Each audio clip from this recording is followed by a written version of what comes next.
Welcome to This Week in Science, this week's podcast broadcast, everyone. Oh my gosh, it's always at the beginning of the show when I'm trying to make things happen that something like Facebook just decides it doesn't want to be a part of things. But I hope I fixed it right now. I clicked buttons as we're getting going. Hey, I'm all alone tonight. We're going to talk about science. This is your evening science road trip. I don't know. I'm making things up. I am going to be here tonight to talk about science. And this is the part of the show where I tell you that if I make mistakes, if things get messed up, if there need to be deletions and all that stuff, then Rachel is going to be fabulous and take them out for the podcast version. But you all who are watching this video version are getting the whole uncut real deal. And that is all there is to that. So, how's my audio? Are we 5 by 5? Are we ready to science chat? Yeah. No, yeah. What was it? What was my old show? Dr. Geeky Science Hour. And then I also had the science chat. That was one I did for a really long time. Yeah, I'm sounding all right. Yay. Woohoo, woohoo. Okay, so thank you for the validation of my audio quality. Let's begin the show. I don't have to go into my full screen because I was already in full screen. So, yes, my friends, we are starting the show in 3, 2. This is TWIS. This Week in Science, episode number 1040. Am I right? Did I get it wrong? Did I delete things? What just happened? My whole thing changed. No, 1041. I thought it was. What happened there? Something got deleted. Okay. Ooh.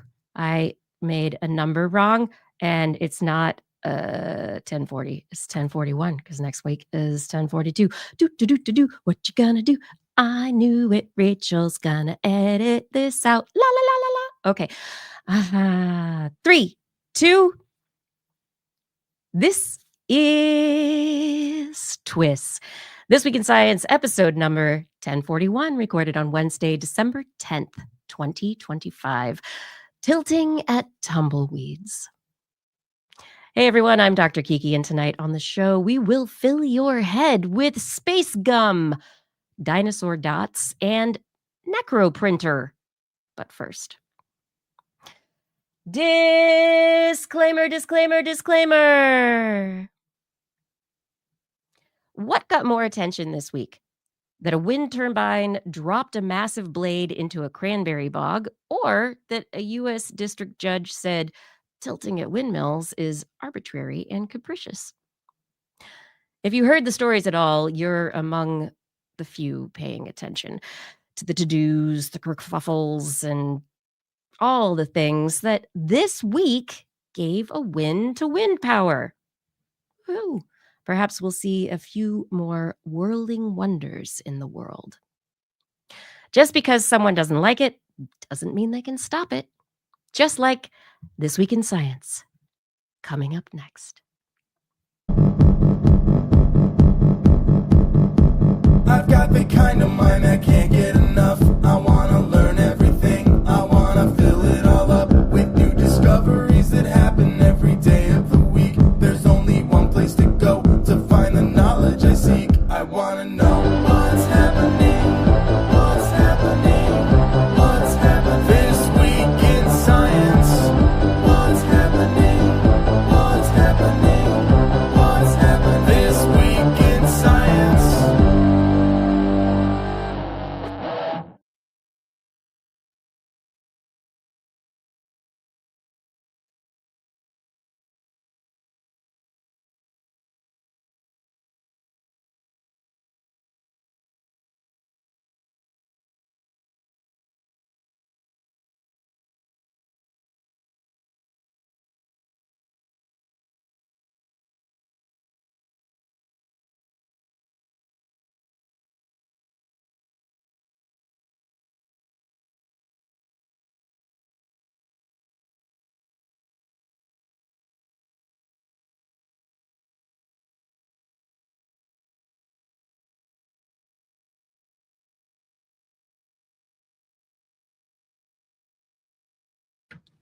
Thank you. Oh my gosh. I did that. I clicked a button. Good science, everyone. Welcome to this week's episode of This Week in Science. Thank you for joining me. It's just me and you for this week's adventure through curiosity. There's so much out there, and I am really excited about getting to talk about it with you. Yes. So I have stories tonight that I've brought that I picked out this last week that I thought would be fun and thought inducing, curiosity developing. What are they? Space gum, dinosaur dots, elephants and bees, kids and dogs, glyphosate ghostwriting, tumbling tumblebots, and a necro printer. And I will get to that by the end of the show. All of it, and I don't know, maybe more. If you have things you want to talk about, we'll talk about these stories. All of you in the chat room, if you're here, we're talking. So if you have thoughts and questions, I will see what I can do to make sure that they're brought into the conversation because I'm talking with you. Okay, if this is your first time joining This Week in Science, I want to I'm not reminding you, I'm telling you, I'm reminding others that you can get TWIS as a podcast. We are all places that podcasts are found. Look for This Week in Science, subscribe yourself, subscribe your friends, and then you'll never miss an episode. Also, we are weekly on YouTube, Twitch, and Facebook, 8 p.m. ish Pacific time.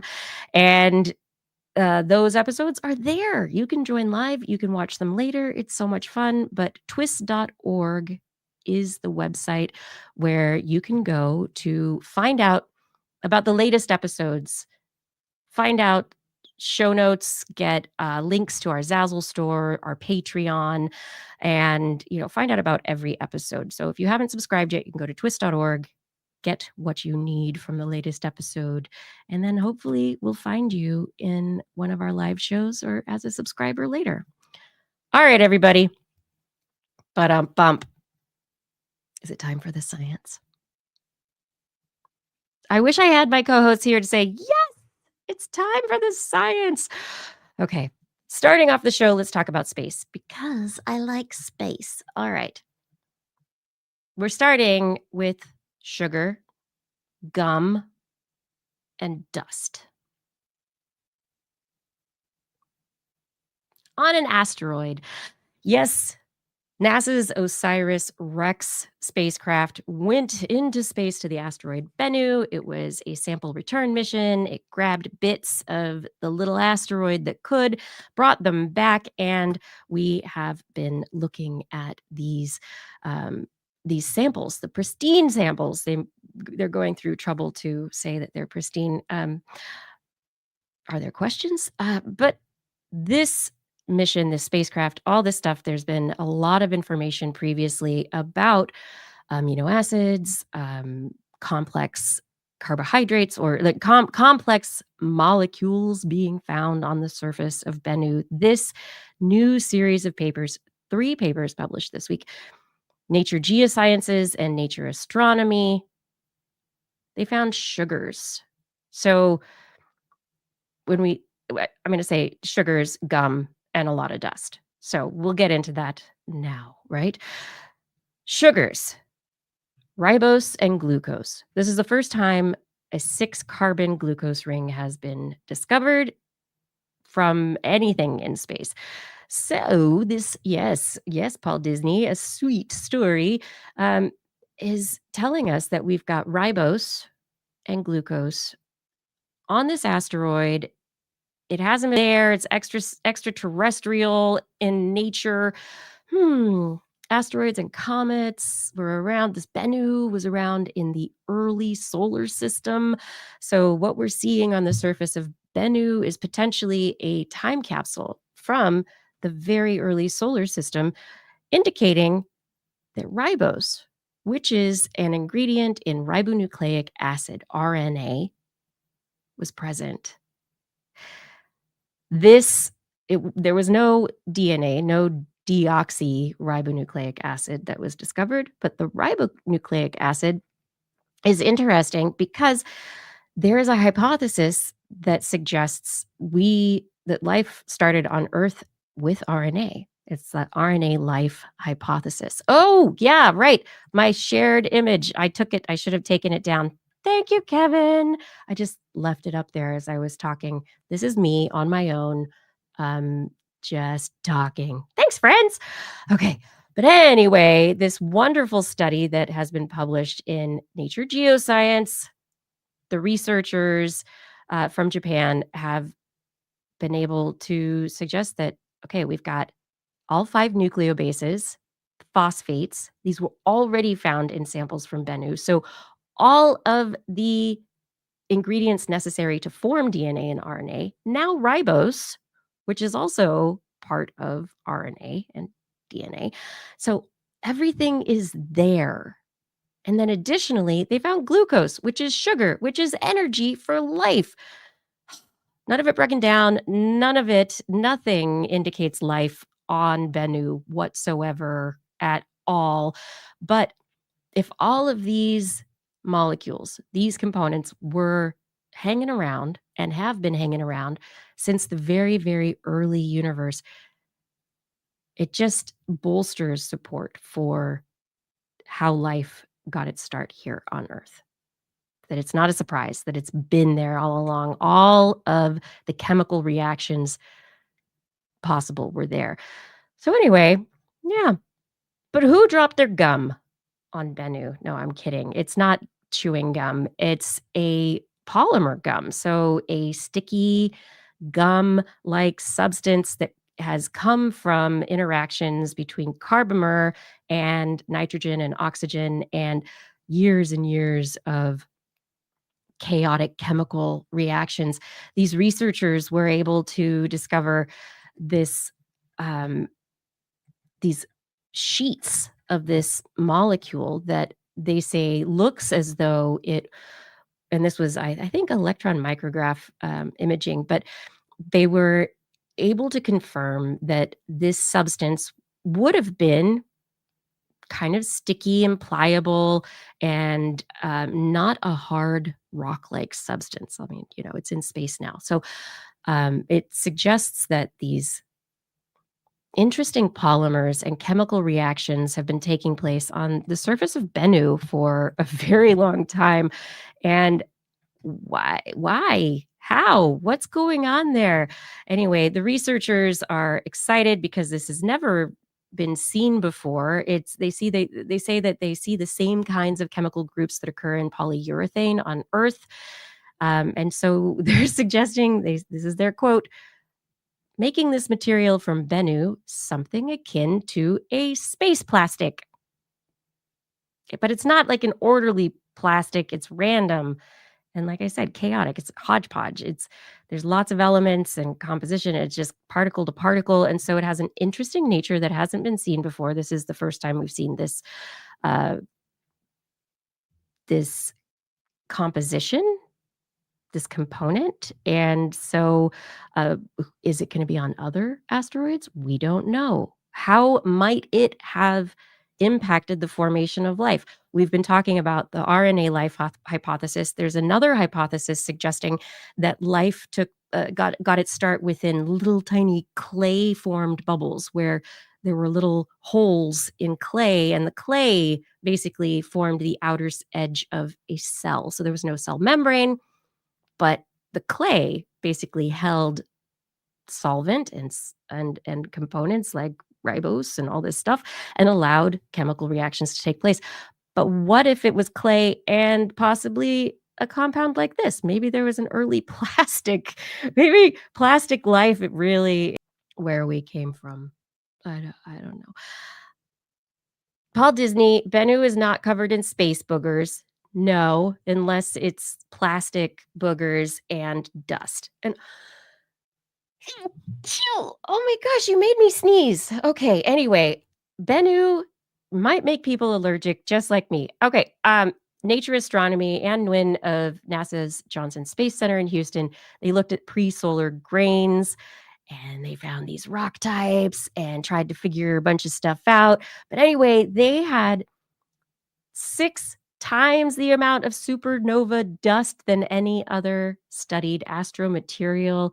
And so they think that the parent body of Bennu, that Bennu came from, it might have covered the protoplanetary disk that was enriched with the dust of dying stars. It's really cool. So, lots of dust, sugar, weird gum, and new insights about the beginnings of our solar system, and additionally, the uh, like potential for chemical reactions that could have led to the chemical reactions upon which life depends. Um, all this stuff found on Bennu. Where else is it? This is so exciting. It's pretty cool. Anyway, I think it's very interesting that we have these sugars that are I don't know. It's pretty sweet.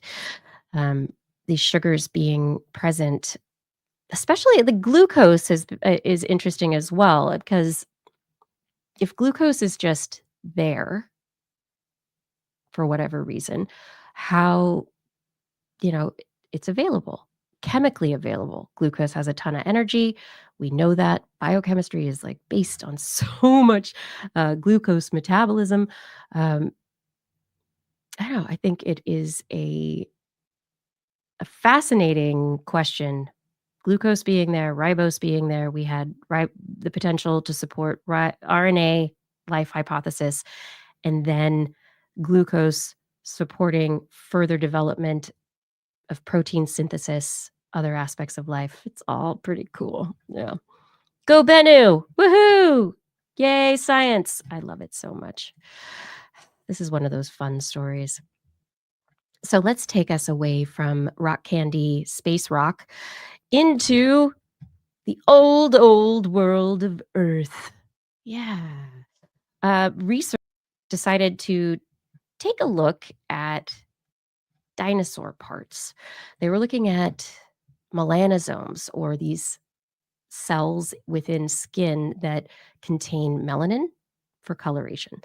And within the scales and the skin surface, that the hardened skin surface of lots of creatures, we know that the melanosomes can lead to some really interesting coloration. And we know by looking at reptiles, at birds, at all sorts of organisms that are living now, that we can look at what's present in the cells and in the structures that we look at when we go, oh, that's a pretty bird with those pretty colors and the feathers. Oh, it's nice. We look at that and see iridescence or whatever, but when you look close at the components, there are very specific structures that lead to the coloration.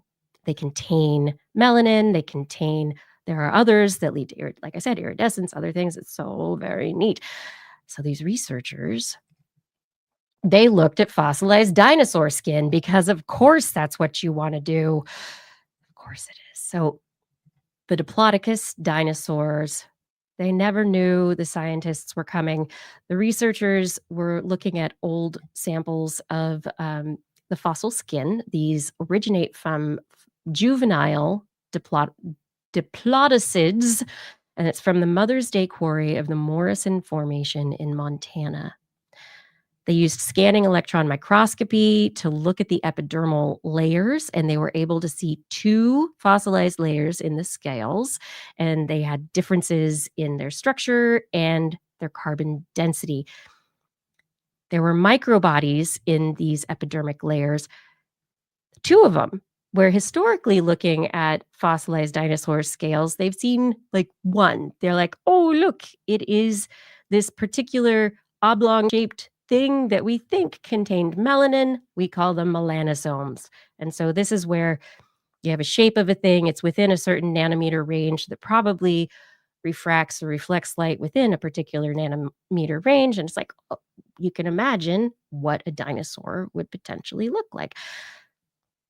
The second disc is like platelets, or it's flat, and they think that it's or they say it's reminiscent, this is from their abstract, reminiscent of platelet melanosomes, but it's smaller.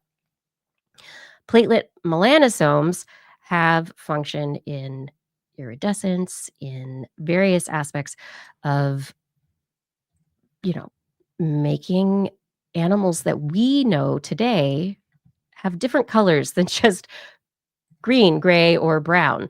So these different structures lead to different colorization in living extant organisms. And so they're looking at it and saying,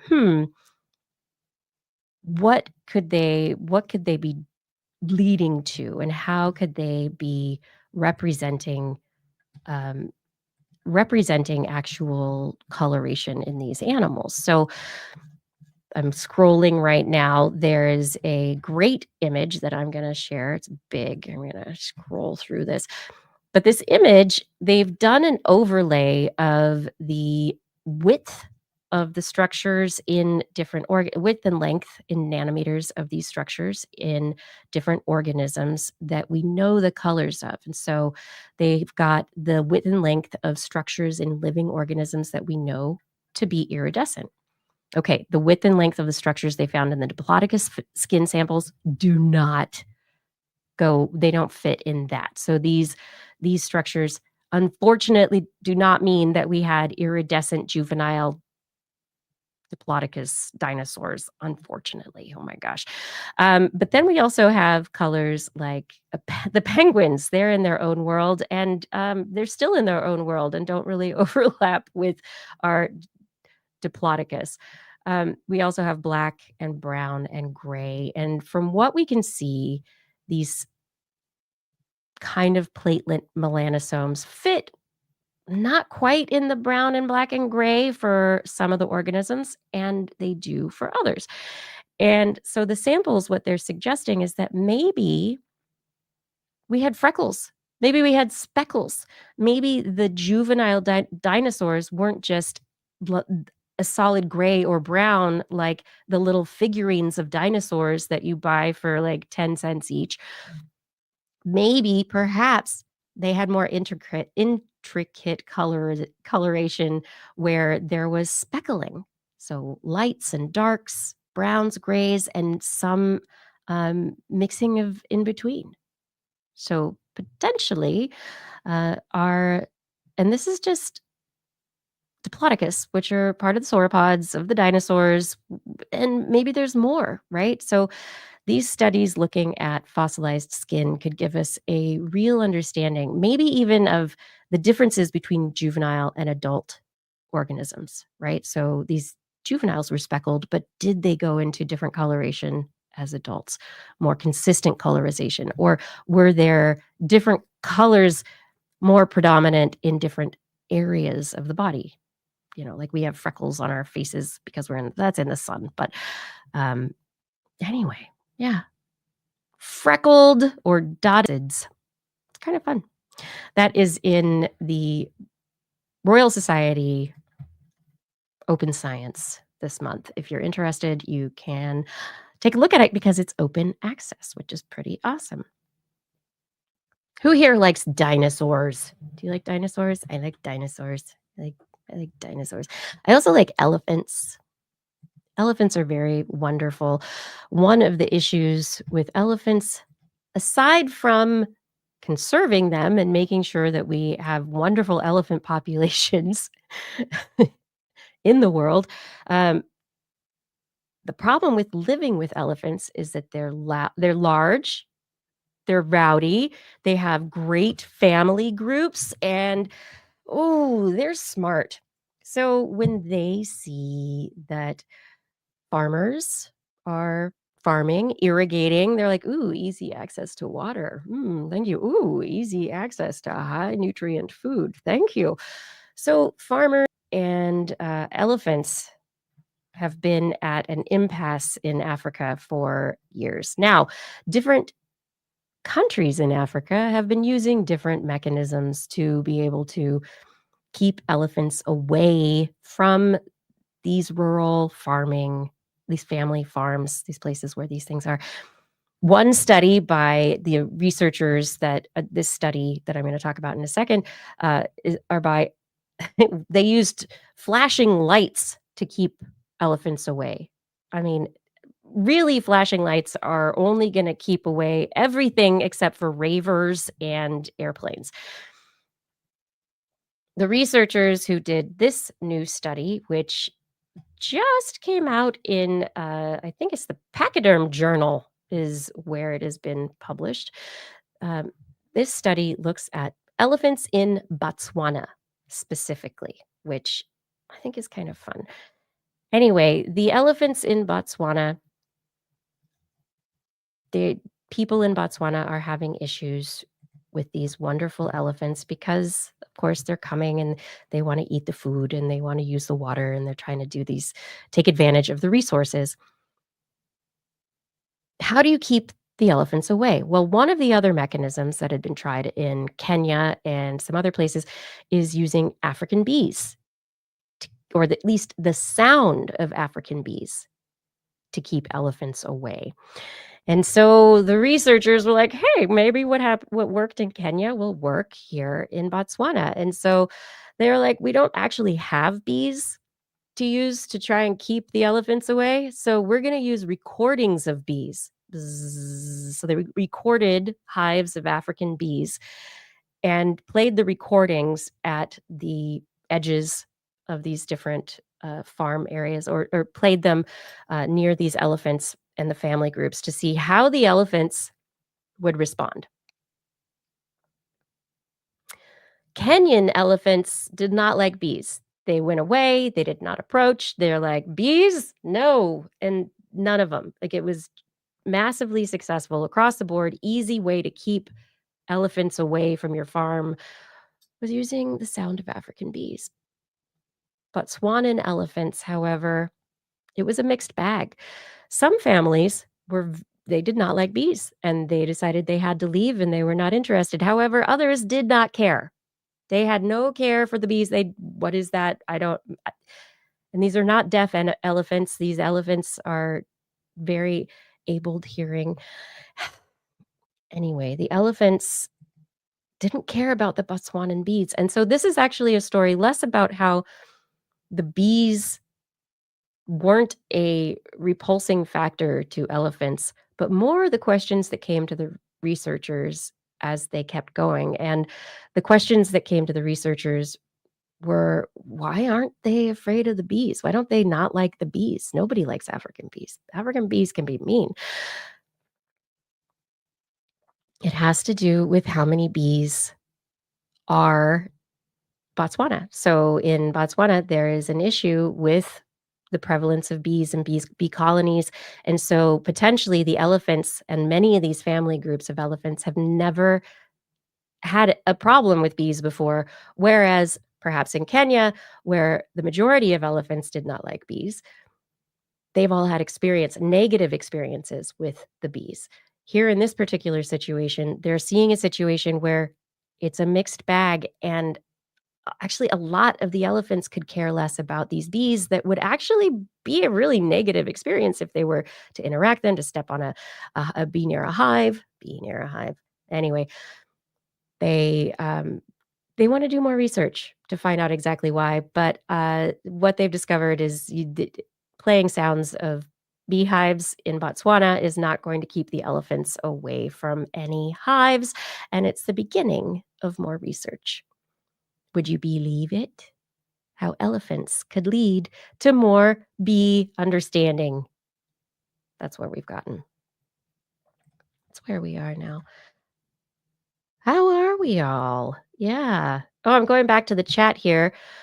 Cord143 is mentioning infinite diversity with spin mechanics and lighting effects back to the dinosaur dots story, right? So, um, lighting effects, the spin mechanics of the whatever those small platelet melanosomes may have been. It's an interesting question, but we do know that, like, within a particular size range, you're gonna get a certain shift in the light.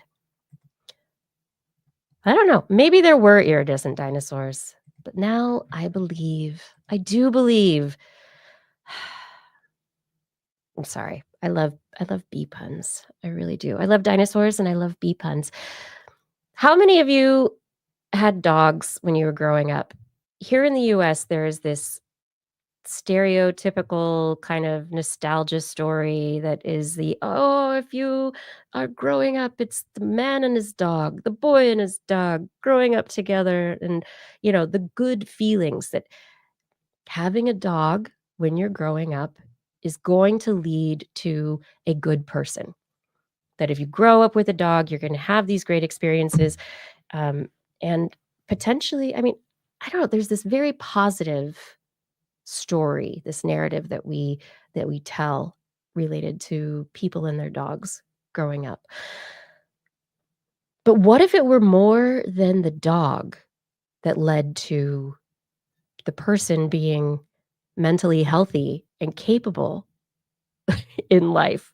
What if it were not just the dog, but the dog's microbiome? So, understanding that dogs alter the and humans have a Kevin Reardon, I like gerbils. Okay, fine. Well, you have gerbil microbiome. Anyway, the researchers publishing in iScience this last week their study of adolescents and dogs. They looked at the microbiome of dog-owning adolescents. These are teenage cohort participants, about 345 individuals who were a part of this. And they found that dog-owning adolescents, those teens with dogs, had better psychological scores for mental health. Some commensals, microbes, were also correlated with the adolescents' psychological scores. And they went, huh, maybe it isn't just the dogs that are good. I mean, maybe it's just the kids. Maybe it's just the kids and just the situation. Who knows?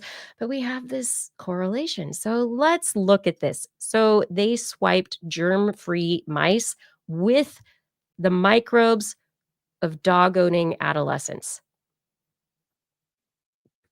They took mice who did not have any microbes and were living their lives doing whatever it is that germ free mice do in a cage. And then they didn't just give them adolescent child dog microbes, they also put them in a cage with another mouse, a trapped cage mate who was experiencing distress. The germ-free mice tend to approach those trapped cage mates less often when they're germ-free. Mice treated with dog-owning adolescent microbiomes, they approached their distressed cage mates more often. So we have a relationship between the microbes from the dogs and pro-social behavior of mice that is also correlated to happier, mentally healthy adolescents. And then they were like, "What's involved?" And they did pin it down to streptococcus bacteria, particular group of bacteria within the microbiome, which is actually pretty interesting. They haven't gone, super deep yet, but this is a very interesting question because we know that microbes on our skin, within us, that they release compounds that can initiate chemical activity, that can initiate, um, they help our guts. It's not just that there's microbes there digesting things, it's that there are metabolites there that help for beneficial bacteria. A lot of times they're releasing things that our body can use. So that's really great. So is this a particular group of bacteria that is releasing something that leads to the body releasing more happy making uh, compounds, or is it something that's different? What is happening? Can we wipe the microbiome of dog owning happy adolescents on people and see a difference? No, I don't think we can, but this is where that research is going. Are there aspects to this interaction that we can use in a targeted fashion moving forward? And then we just have to think more happy thoughts about kids with dogs and their germs. Yep. Hi, dogs. What's going on? Yes, adolescents who own dogs are happier, not just because of the dogs, because of their germs. What if you changed the germs on the dogs? I think that's another question. I think that's another question. Anyway, we have some interesting work here, researchers pulling out the threads of understanding of our world. Kevin Reardon is saying way too many variables, but that's the point of breaking it down into scientific study. If you can control variables, if you can vary certain variables, right? Variables are the things you vary. And you know what you're doing, how you're doing it, and what's not being changed, then you can get a better, fuller picture of how it all works. I don't know. Maybe someday we'll have dog germ antidepressants. I don't know. Is it because the kids and the dogs are out running in the dirt, going for walks? The dogs are like, is it because of outside? Or is it, specifically that microbiome? Is it specifically this is dog to kid to happy? Yeah. There's work that needs to take place.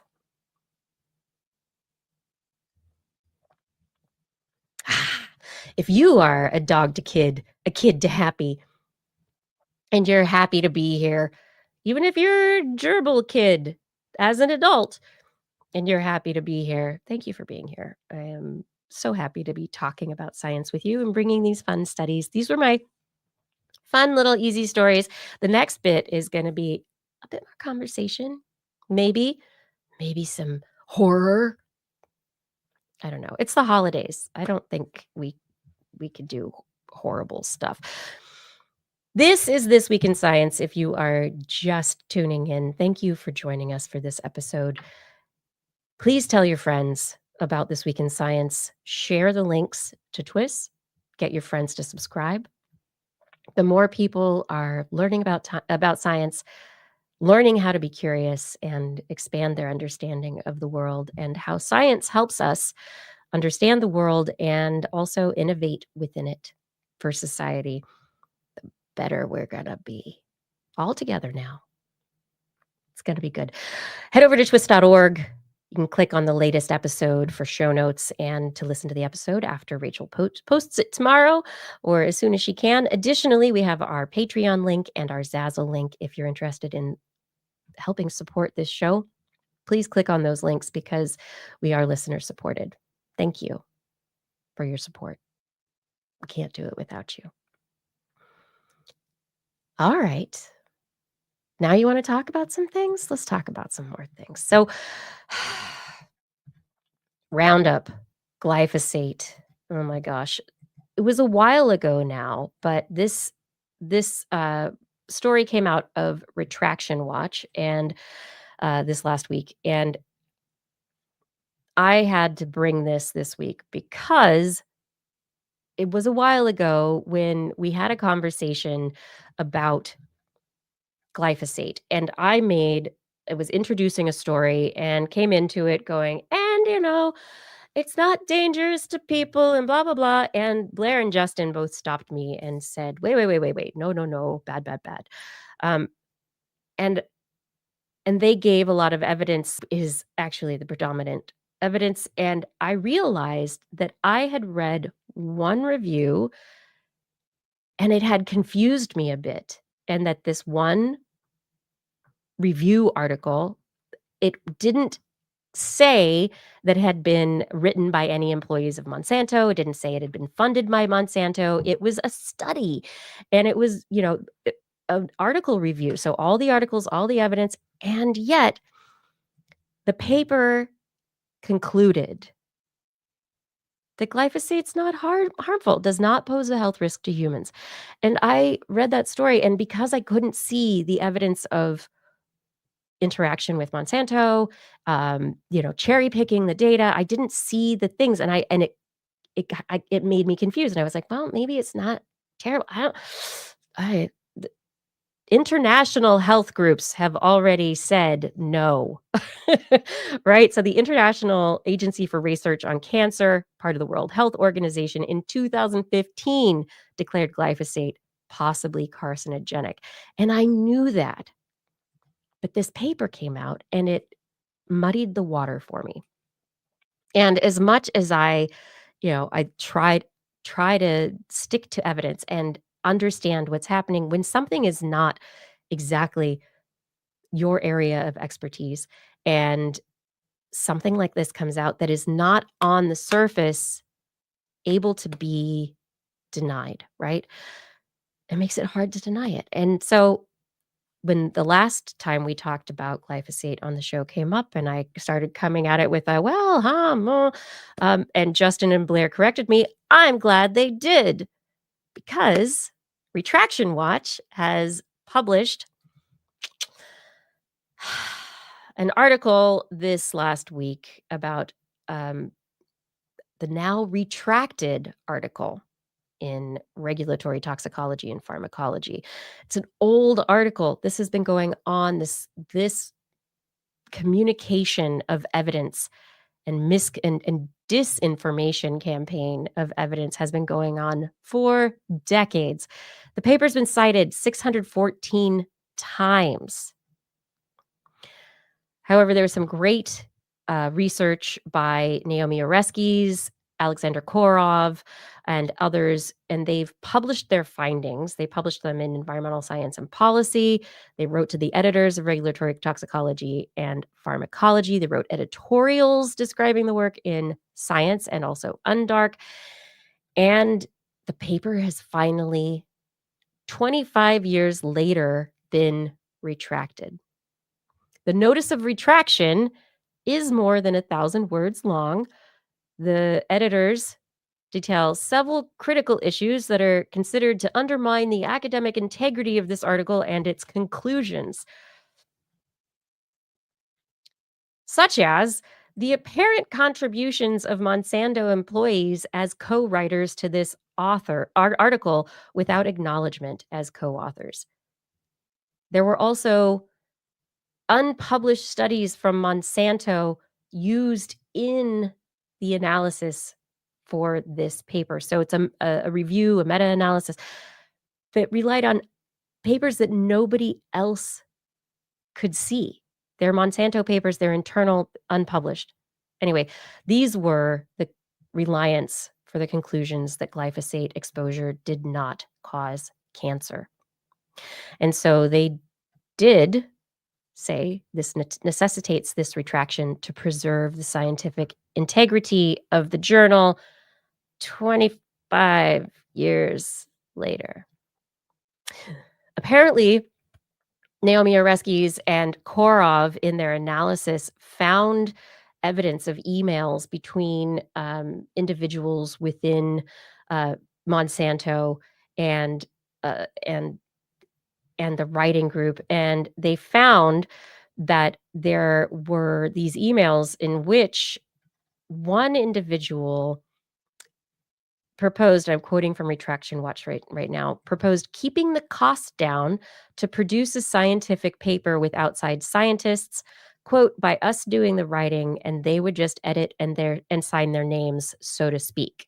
Recall that is how we handled William Crowes and Monroe 2000. And there are links to these documents in Retraction Watch. So as wonderful as glyphosate is for getting rid of so many weeds in your garden, exposure to glyphosate is it's not safe. And this paper apparently this was ghost written by Monsanto, unpublished Monsanto evidence, and this paper was among the 0.1% of most cited articles on glyphosate. hence my confusion, hence others' confusion. And so this, as Korov and Oreskes say, this is not going to erase 25 years of influence, but it's time to say that fraudulent authorship is unacceptable. So 0.1% of most cited articles. But this is a mea culpa for myself. And I honestly think it's very important for all of us to understand that we don't, you know, we don't know everything. There's experts in the field who are doing the work and they know the field so much more deeply than we do. So, misinformation. If I caused misinformation because I shared an incorrect view based on the study I read and how it shifted my views, I'm sorry. And I'm glad Justin and Blair took me to task. And actually, I think a lot of you in the chat room did as well. But this, it's part of the responsibility of scientific publications to take ownership of the mistakes in publishing that they have made. So this, I believe, is good, but it's like a correction in a newspaper or in a magazine.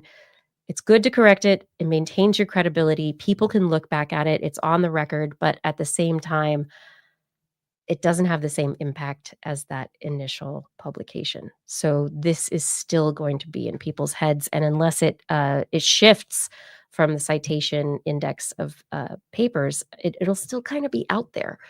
So I think this is something that's part of our information awareness, that we need to be aware of these things, and we need to triangulate and really work together to ensure that we understand and have the broadest understanding of these issues possible. Anyway, I don't know. I hope everyone stays safe when they're getting rid of the weeds in the spring. Right now it's winter, so everything's gonna, at least in the northern hemisphere, and everything's going to be dead soon. It's almost the solstice. Oh my gosh. Speaking of dead things, how many of you have run across tumbleweeds when driving down American freeways? The middle of nowhere, suddenly massive tumbleweeds blowing across the road in front of you, almost as dangerous to play as Frogger, right? Well, some researchers, I think this is the interesting way this study goes. Some researchers published in Nature Communications their study that's inspired by tumbleweeds. The lead researcher, he was watching tumbleweeds and went, how does the wind blow them everywhere? How do tumbleweeds end up going to all these places? How have we not yet been able to make something that moves all over the place like tumbleweeds? Right? So the researcher took it upon himself and his lab to model tumbleweeds and try and figure out how to make a better tumbleweed, because of course it needs to be a robot. And this is where we are now. We are in the world of tumblebots. So these tumbling tumbleweeds, the researchers were able to take a look at how tumbleweeds moved and the physics of the movement of tumbleweeds. So how does a chaotic ball of branches, twigs, seeds, leaves, how does it create more drag than a solid sphere or any other kind of sphere that we have created to this point? And so they used modeling computational fluid dynamics, wind tunnel experiments to study their aerodynamics. They determined the porosity of the tumbleweeds, where there's a vertical porosity gradient. And what does this mean? It means that there's a different amount of like pores, right? How much wind can get through from the bottom to the top. 60% porous at the top, 40% at the bottom. And if you look at a tumbleweed, it kind of makes sense, because a tumbleweed has branches at the bottom, and they expand outward in a branching pattern, kind of into a ball, um, as the branches move. And so they were able to model this and say, how can we build our own? And they actually created a little ball built of plastic that they ended up putting a drone inside of because, of course, you have to put a drone inside of a tumbleweed to make it work better. And they were able to create a tumbleweed that this ball, it actually moves better than a tumbleweed. So it moves faster and can go uphill, all on airflow, just the wind lifting it and moving it because of the way that the porosity and the differentiation of the fluid dynamics creating a differential flow over the surface. So it leads to the rolling of the ball, even uphill. And the researchers from there were like, okay, well, what if it bumps into a log? What if it rolls into a river? What if it, all these scenarios? And so they said, well, if we are going to create our Tumblebot, and they're not calling it that. I called it that because I think it should be called Tumblebot. But they modeled this thing and created it and tested it in the world using a drone inside of the bot so that the wind would blow through the tumbleweed structure, the Tumblebot, get it to roll. And then if it ran into something, had an issue, they could use the drone to move it forward just enough to let the wind take over. In some situations, they could create enough lift so that the tumbleweed would fly, which is different from normal tumbleweeds, except in a hurricane, right? Um, but the tumbleweed with the drone inside could take lift and take wing and get to the air. So it's an interesting situation where we could potentially be using this new design to what they're suggesting. They don't have autonomous control yet. So this is remote controlled drone inside of a tumbleweed. If they could make it autonomous, initiate swarm cognition, so where there's a bunch of tumbleweeds and they talk to each other and are able to move through an area based on where they all are and what's going on in the environment.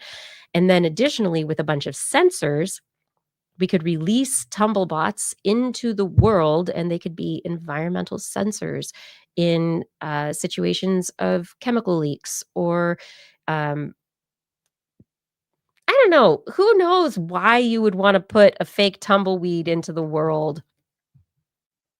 Who knows why you wanna do that? But, um, that's what there are lots of reasons that an engineer would want to put a tumbleweed into the world, but why not? I mean, we put cameras on cats, we have drone imaging of, all sorts of landscapes, but what about a tumbleweed's perspective? Rolling through the sand, traversing water, traversing obstructions. It's pretty amazing too, because they were able to, with the passive wind locomotion, get the majority of distance in where they were going. But the active locomotion, they were able to, save battery, be able to not use the drone the entire time. And so they think that with a quote unquote smart system, an autonomous tumbleweed could potentially last for a very long time in an environment into which it's released. Yeah. Anyway, the tumbling tumbleweeds of technology. We are here now. Tumblebots. Oh, Kevin Reardon. Yes, that's what you said. And this is a great thought. And this is one that was in my head earlier, and I totally forgot about this. We put tumbleweeds here on this planet and we could, but what about Mars? Why have a robot necessarily if you have an autonomous tumbleweed? Mars has incredible winds.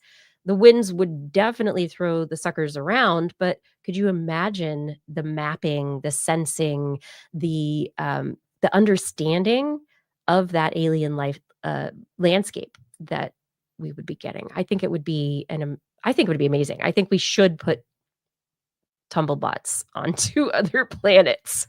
At least other planets that have wind, right? It'd be good. It could work, huh? Yes, release the tumblebots.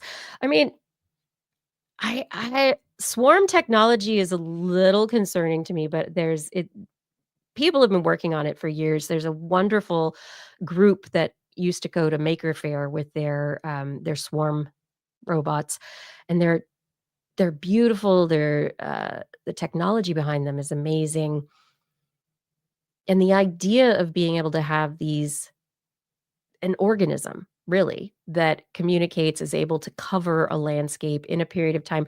It doesn't have to be people. It could be in a dangerous situation, right? It could be a swarm of robots. And if they're all communicating and sharing location, sharing sensor data, they can acknowledge what is happening and where. Maybe some of them can help each other. Maybe they can cover ground that others haven't. There's a lot to where these swarm bots could be really helpful in our understanding and exploration of our solar system and beyond. But yeah, make it a tumbleweed. It doesn't have to be any remote. Make it not heavy. Make it something the wind can blow. I think that is actually it's a really interesting idea. Okay. I only have one more story. And then we can either talk or um, not talk or whatever. Let's get ready to tumble. Exactly. That is exactly what it is. And now I bring you. Wait, where are my pictures? Here we are. Now I bring you. I'm going to scroll. I'm scrolling. Here we are. Here's the image. This is what I wanted to share with you. Everyone. I give you 3D necroprinting. What? What's necroprinting? What? Okay.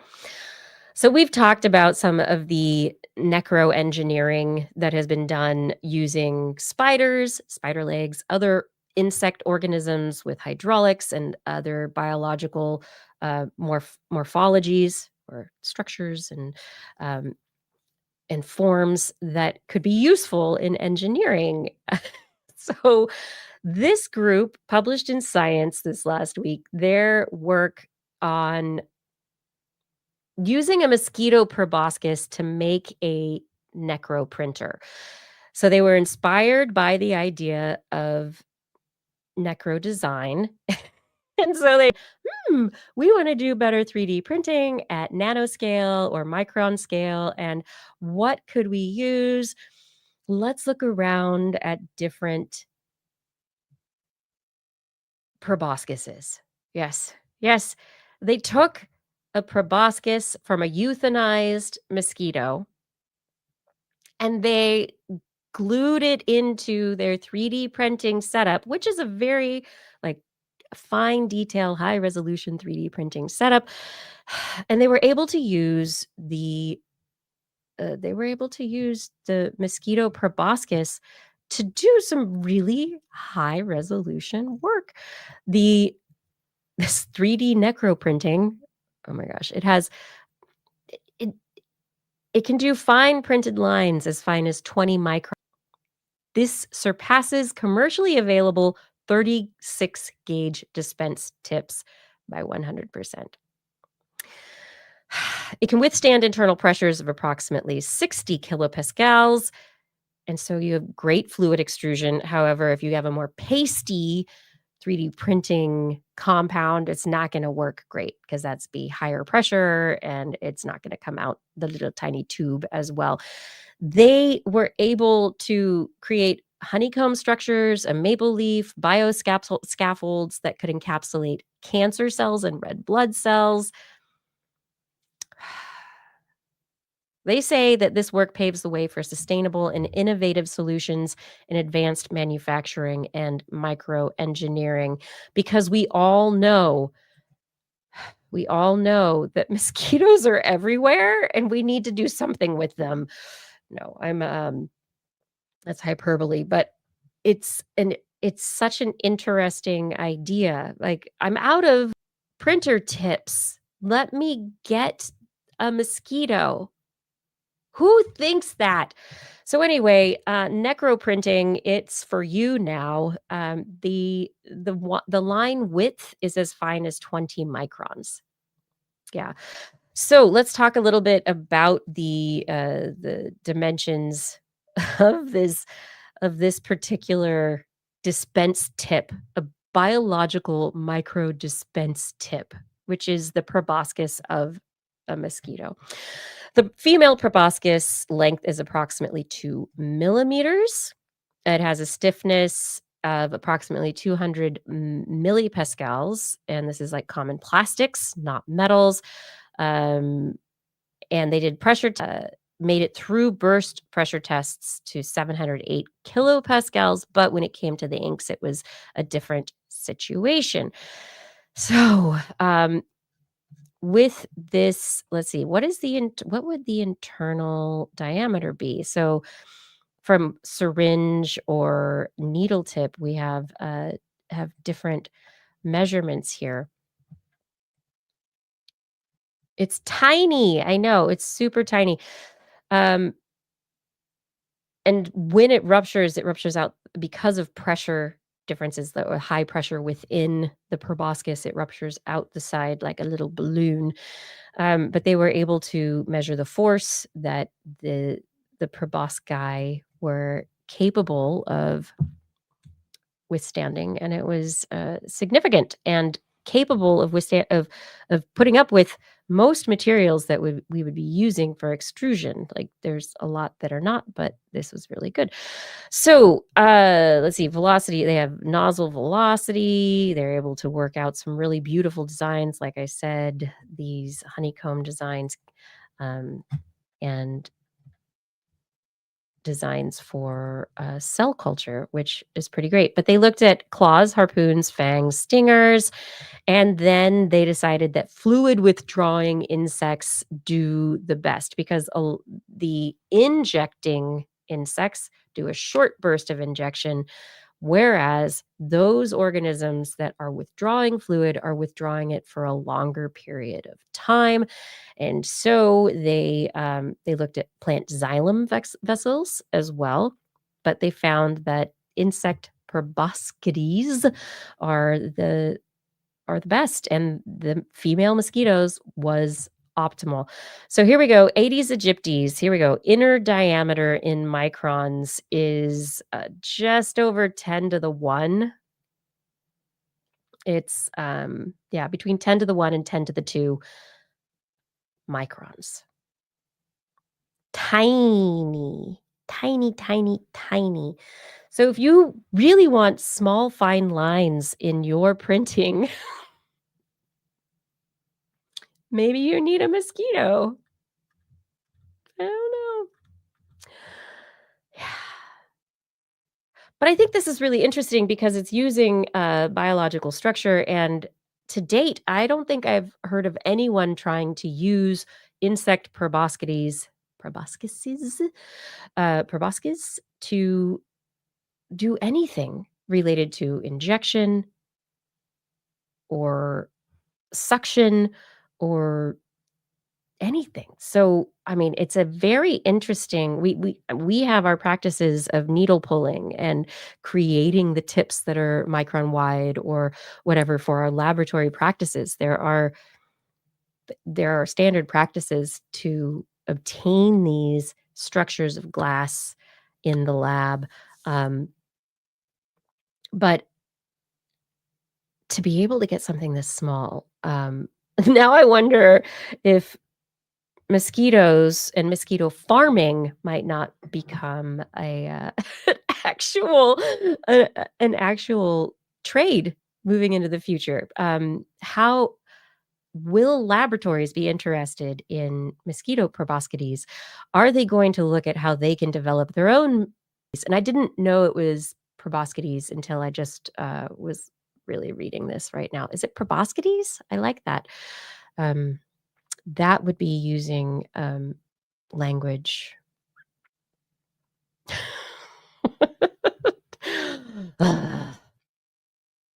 That's my story, though. That's it.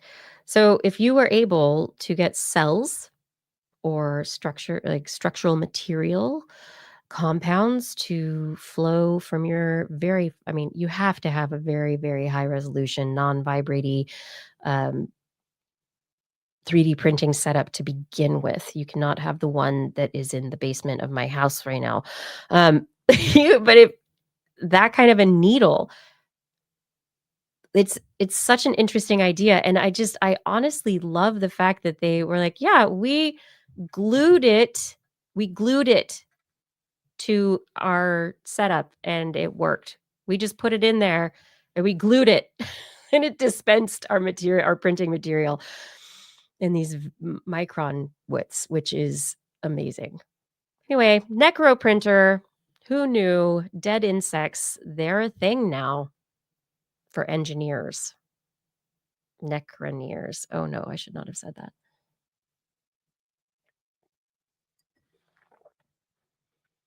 Yeah, it's a very interesting setup. I am interested to see, like,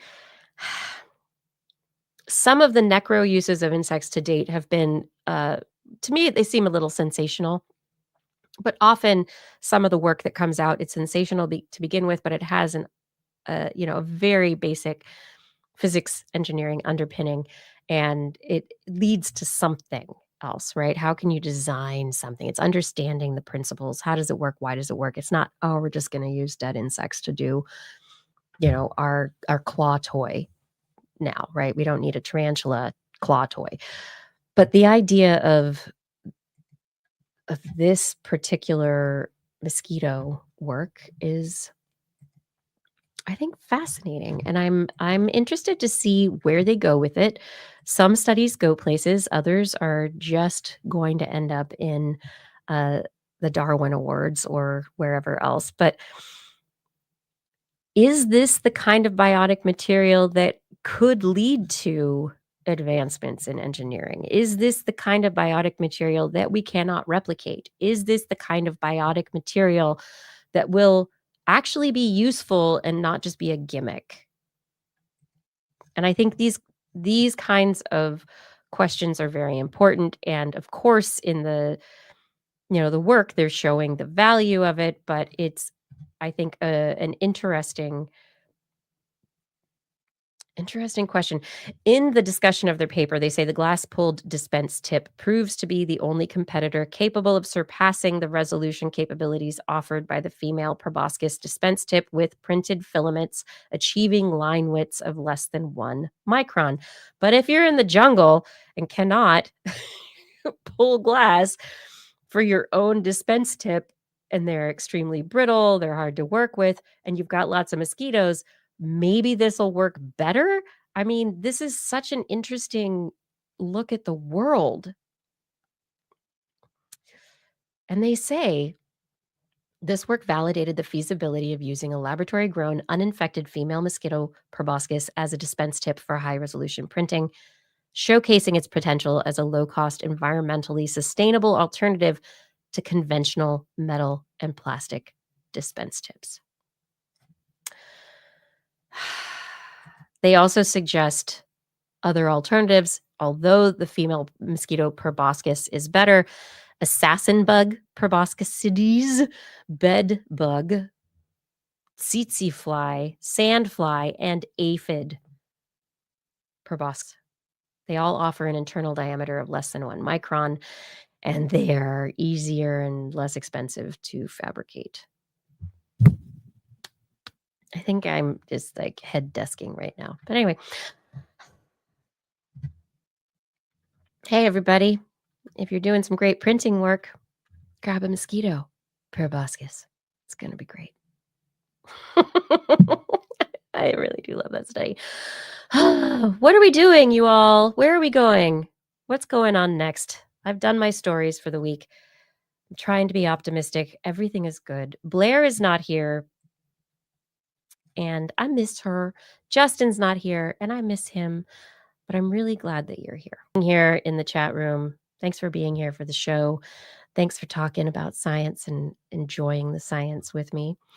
I do, I rolled through the stories this week. It's not as big of a conversation, but I hope you enjoyed all of the science that I brought to the show tonight.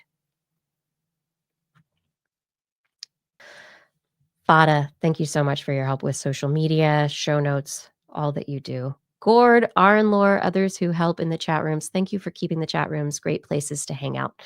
All of you who are in the chat rooms, thank you. Respectful places to talk about science. We can disagree amicably. That's right. Tom Merritt said that to me today, and I liked it. So, yes, amicable disagreement.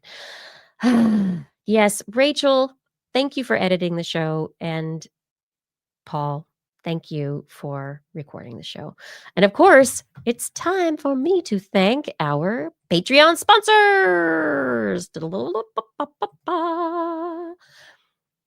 Thank you to Aaron Anathema, Adam Mishkan, Alan Viola, Ali Coffin, Andrew Swanson, Arthur Kepler, Bob Calder, Bob Coles, Brendan Minish, Brian Carrington, Chris Wozniak, Christopher Dreyer, Christopher Rappin, Craig Landon, Craig Potts, Dana Lewis, Daryl Myshak, Dave Wilkinson, David Youngblood, Don Mundis, Jonathan Styles, aka Don Stylo, E.O., Eden Mundell, Eric Knapp Flying Out, Fredis 104, G. Britton Lattimore, George Chorus, Greg Briggs, Jack, Jason Olds, John Atwood, John McKee, John Ratnaswamy, John Gridley, Ken Hayes, Kent Northcote, Kevin Parachan, Kevin Bridden, Kurt Larson, Lon Makes, Lauren Gifford, Mary Gertz, Marjorie, Mark Hessenflow, Mark Jenkins, Noodles, Patrick Pecoraro, Paul Disney, Paul Ronovich, Philip Shane, Pierre Villavzarb, Richard Badge, Robert Norland, Robert Farley, Rodney Lewis, Rudy Garcia, Remy Day, Sean Clarence Lamb, Shubrew, Stephen Alberon, Steve Leisman, aka Zima, Sue Doster, Teresa Smith, Tony Steele, and Vegard Shefstad.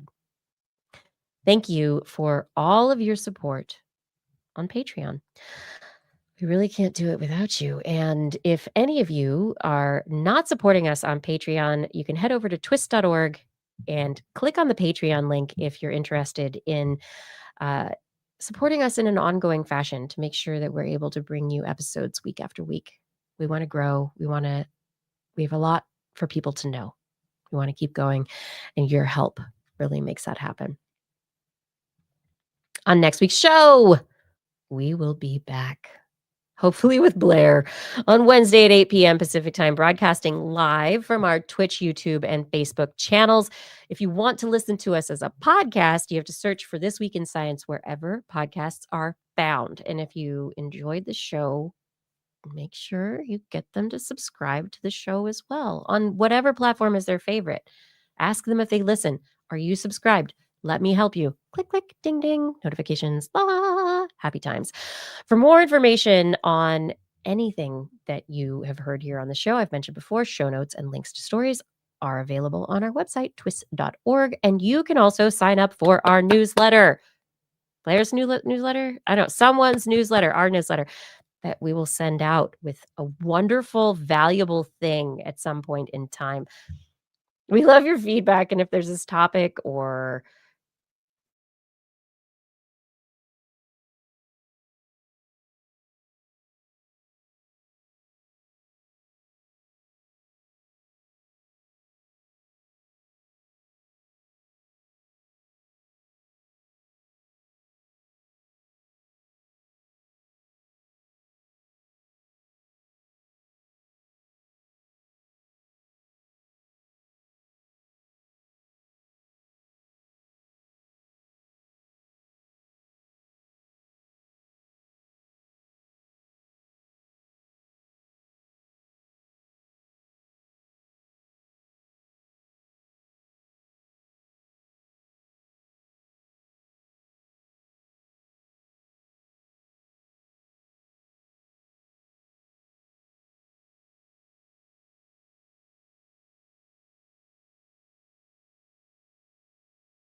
Hi, everybody. Am I here? Or am I here? Am I back? Oh my gosh, my computer crashed. I didn't mean for it to be over already. Thank you. I know. Uh-oh. Am I back? Thank you, Brian Burwell. Thank you for that acknowledgement. I can't put my hands up here. I hit my little popcorn. My computer just fully shut down. Pew! And then there was a screen with all of the fan things telling me about the fans and how much. So I have a feeling that I've got a heating issue, overheating issue that I need to deal with. But if somebody can help me work with my tough gaming card, which I use for pretty much everything. I think it's the main card, my video card. Anyway, that's what it was. Sorry that I went away because I was so close to ending the actual show. Thank you for wondering what happened and for waiting until I could actually reboot and come back. So I'm scrolling down because everything changed, but I'm back again. Back again. Yeah, I am. I'm coming back to talk about the end of the show. You can sign up for our newsletter. What was I saying? We love your feedback. If there is a topic you would like us to cover or address, a suggestion for an interview, please send us an email. You can let us know on a social media account, but email works. Make sure you put TWIS in the subject line so that your email does not get spam filtered into a tumbling tumblebot and it blows away on the wind and then it's gone bye-bye because then the drone goes and it hops over a log and that you never know where it's going to go. We look forward to discussing science with you again next week. I do. I know I really do. And if you've learned anything from the show, remember, it's all in your head. And yours, and yours, and yours. This week in science. This week in science. This week in science. This week in science, it's the end of the world. So I'm setting up shop, got my banner unfurled. It says the scientist is in, I'm gonna sell my advice. Show them how to stop the robots with a simple device. I'll reverse global warming with a wave of my hand. And all it'll cost you is a couple of grand. 'Cause this week's science is coming your way. So everybody listen to what I say. I use the scientific method for all that it's worth. And I'll broadcast my opinion all over the earth. 'Cause it's This Week in Science. This Week in Science. This Week in Science. Science. Science. This Week in Science. This Week in Science. This Week in Science. Science. Science. Science. Science. I've got one disclaimer and it shouldn't be news. That what I say may not represent your views. What I say does not represent your views. It represents mine. That's all. And my considered views, although sometimes there's less consideration than others. Thank you, everyone, for being here. Rachel's gonna be busy this week. Yep. I don't know why my computer decided. It's done this a couple of times recently, just decided to crash, and it feels like there's warm air coming out of it. So something is happening with overprocessing, or it's working hard, and I don't know why. It's probably because it's old, but not all of it's old. It's got new parts. I don't know. It's a Frankenstein. It is such a thing. Has anybody here seen the new Frankenstein? This is the after show, by the way. Anyone seen the new Frankenstein? I have not seen it yet. And I will say, and it could be a bad fan. We replaced it, but maybe I just need to replace it again. That the video screen that comes up when it decides to restart after crashing, it says I have all these different fans. I didn't know I had that many fans. So I don't know if I have that many fans. I don't know. I have you as a fan, do I not? But I don't know about those fans. Um, yeah, Frankenstein. Oh, Fada, you didn't like it. Oh no. So what I'm wondering,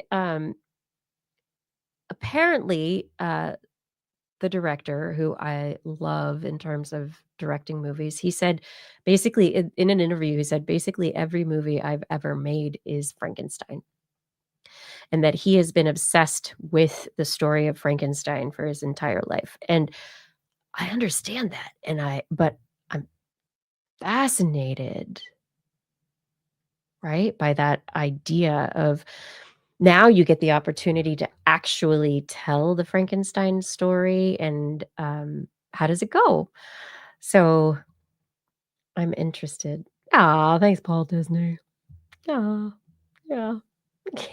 Just wave your hands just like that, and it'll cool the computer right down. It'll work, butterfly, quantum physics, all that kind of stuff. It's all about your intention. Ha, ha, ha, ha. But I have loved the Frankenstein story for a long time as well, but, like, not probably to the extent that, um, Guillermo del Toro has, and right? It's Guillermo del Toro, but starting life as a young person, I got pulled into the whole story, and I thought it was a great horror story, right? Scary monster, right? But I didn't think of it from, like, the real implications for a long time, and it was a couple of decades ago. No, 15 years ago now? I don't know.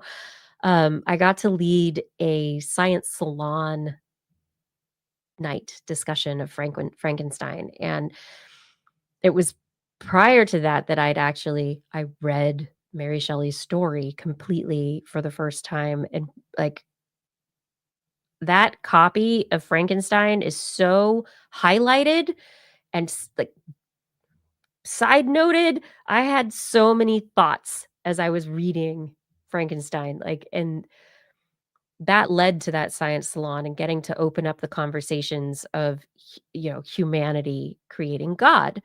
And whereas Frankenstein was a monster based on, you know, dead necro engineering, right? We have we have AI, which is a different kind of Frankenstein. And so where we is it AI? It's not AI that's the monster, it's the people that created it, right? Who are the monster.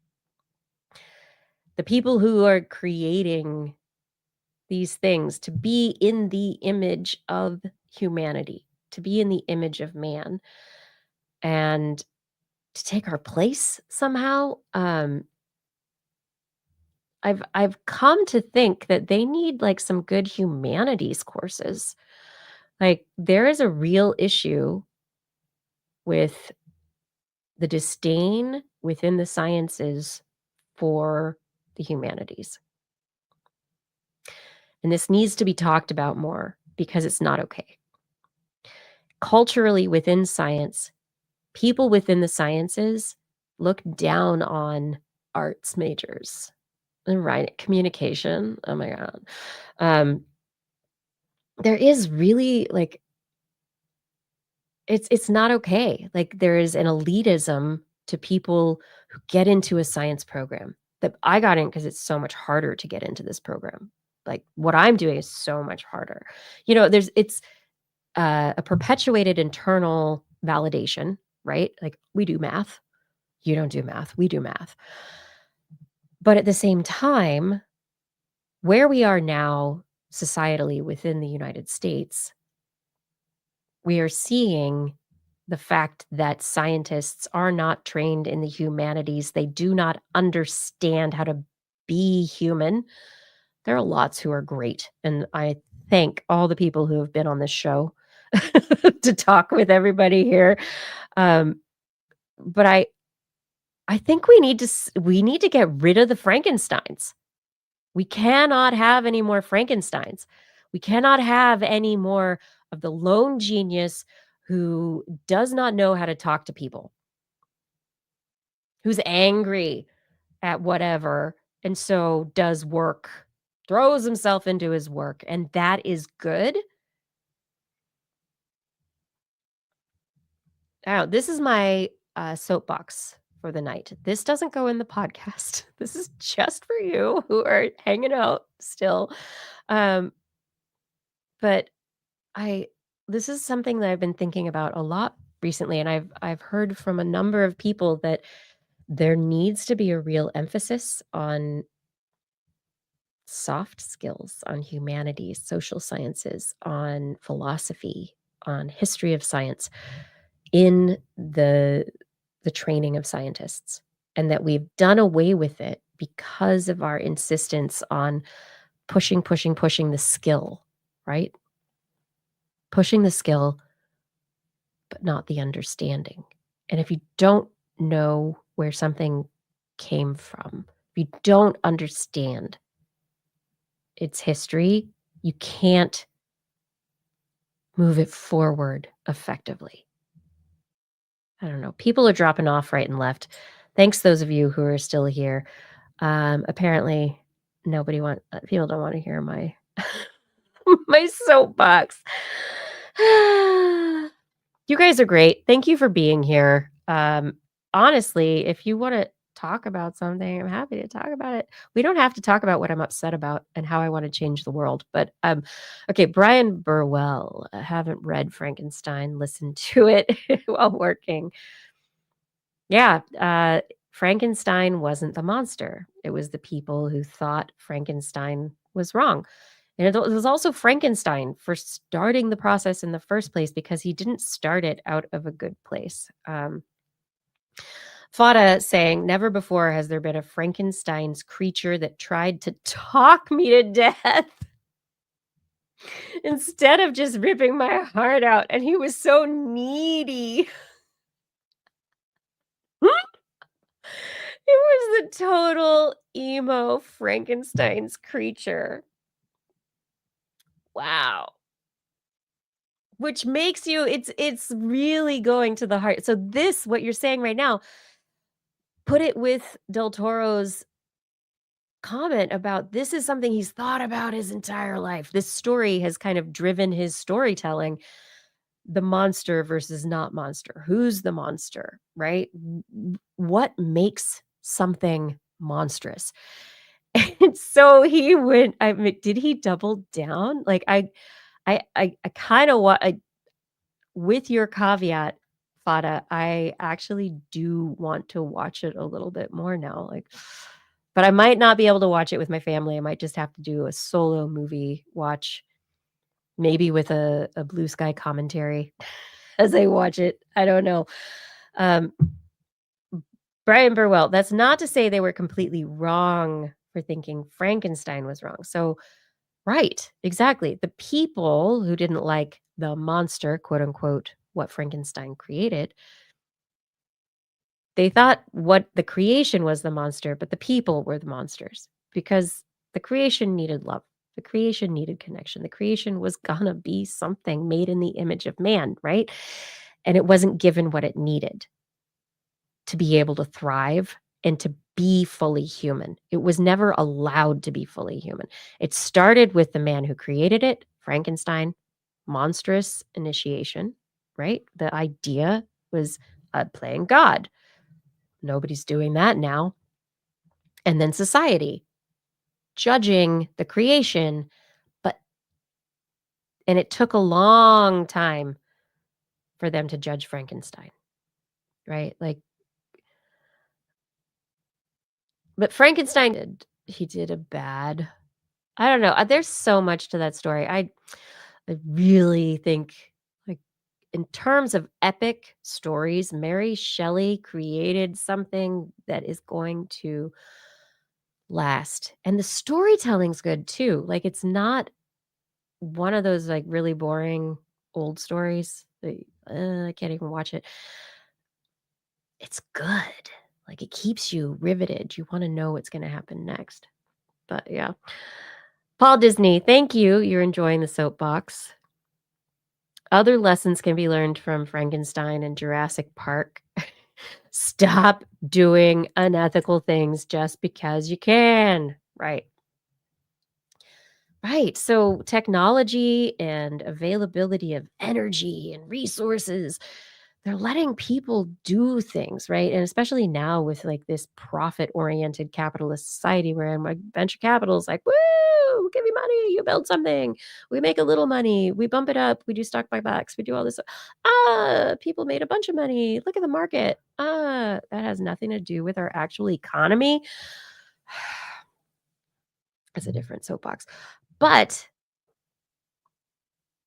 there's right now we've got people who are going around the side of the ethical work within the scientific community because they are in startups. We've read dystopian fiction about this. We know it could happen. We know this stuff goes on, but the scientific community said, "Hey, let's stop making genetically modified babies." It seems like a bad thing. And yet there are American companies who are incorporating, they're startups still, but they are incorporating in places where it's easier to do what they want to do. They're getting venture capital money, private equity. Like we choose whether or not to allow ourselves to live in the dystopia of the future sci-fi or to create a better narrative. We choose. We cannot let people we can't let other people choose for us. I'm tired of that. I'm so tired. But I got lots of energy. I'm great. Everything's good. We're fine. We're gonna keep doing this. We gotta talk about things. Yeah. Fada. Okay. New episode of Down Cemetery Road. You're heading out. Good night, Fada. Thank you. Thank you for everything. What am I gonna watch next, everybody? I've been enjoying Acapulco. I think Acapulco is the best. If you haven't watched it, it is Apple TV, which for some reason never remembers what things I've watched recently or not. It is not personalized anymore at all. Don't know why. What's going on there? Maybe I should talk to Tom Merritt about that one. I don't know. Um, yeah, Acapulco. It's funny, thoughtful. There's beautiful storytelling. It's great script writing, great characters, super enjoying it. It's like a positive thing in the world. There's like a few things that are nitpicky, of course. I can always come up with nitpicky things, but like the overall take home is that it's a good show. And I really like it if you haven't seen it. It is not sci-fi. It's in the 80s in Mexico. And it's great. I really like it. It's in Acapulco. Acapulco. I do not know if I'm gonna watch Frankenstein. I really, really want to, but I'm also so tired of sad and dystopia. What can we do, everybody? How can we fix it and make it better?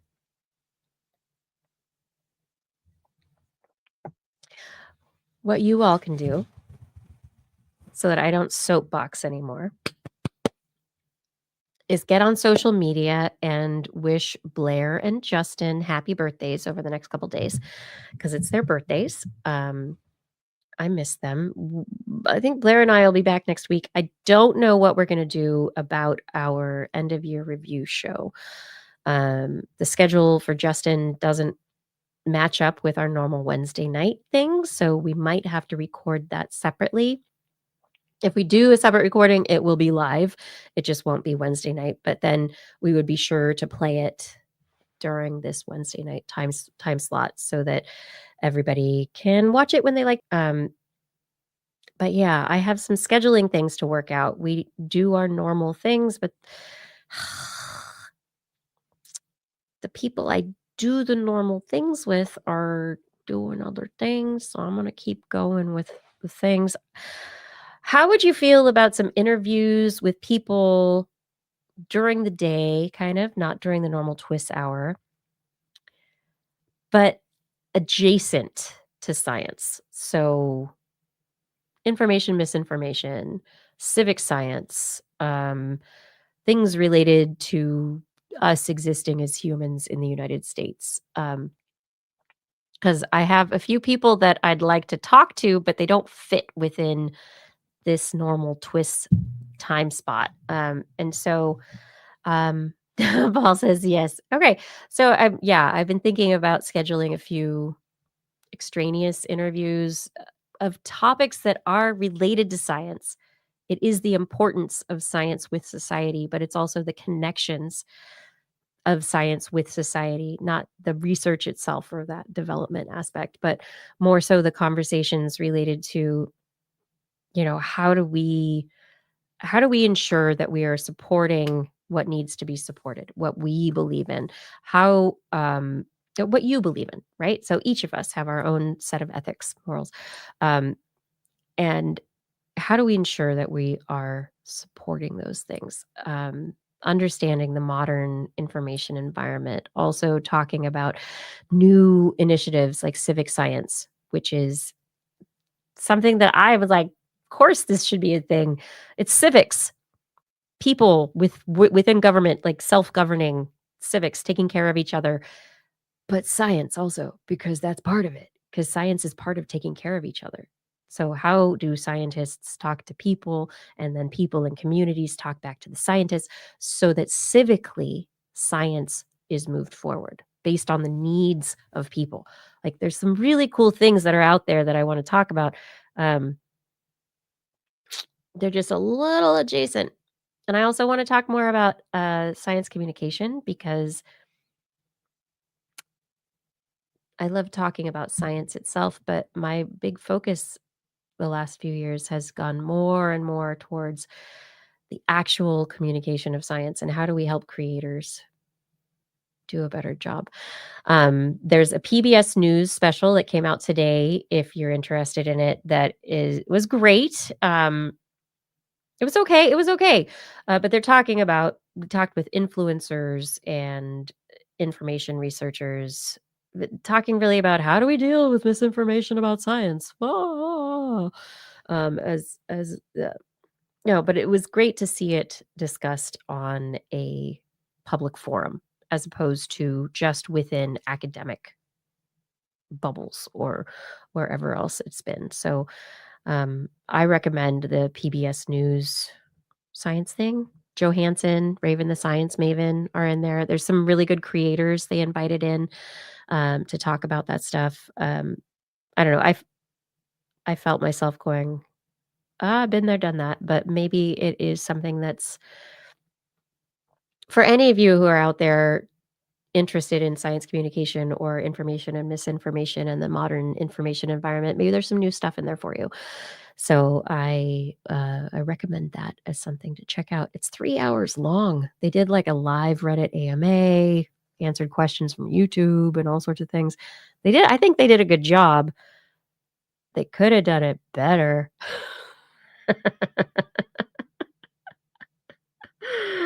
I'm such a critic. Oh my gosh. You all are amazing. Yeah, let's watch Zootopia 2. I don't even think I've seen that yet. Okay. You're the best. You all are really the best. I'm going to go. Maybe I'll watch Down Cemetery Road or an episode of Acapulco. Who knows? But we will be back next week. I'll bring Blair back. I'm going to make her come back so we can talk about science with you before the holidays. One more week before the holidays really get started. So I'm looking forward to it. And thanks for spending your time with me. I appreciate it. You're the best. This has been This Week in Science. Stay safe, stay healthy, stay curious, and stay lucky. Thank you, the Armando T. I'm going to go get some rest right now. Good night.